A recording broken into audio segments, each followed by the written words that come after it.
Good day!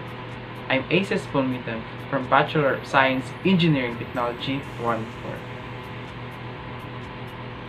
Do you have any idea what a metal fastener is?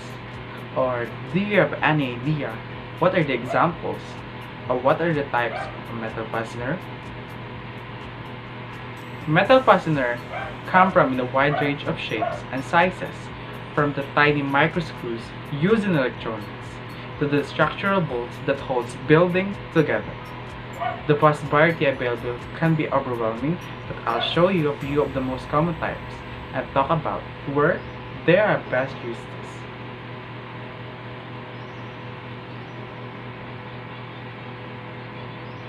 This is an example of a metal fastener. This is a pop rivets, also known as blind rivets.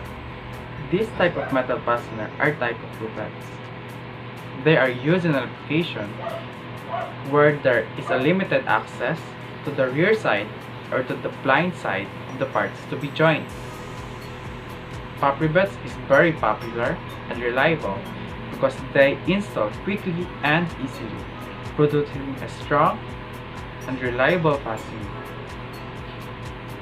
The material used for this type of metal fastener was a soft aluminum alloys such as copper, steel, and monel.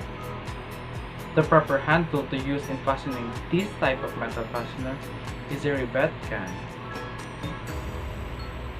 That's all. Thank you.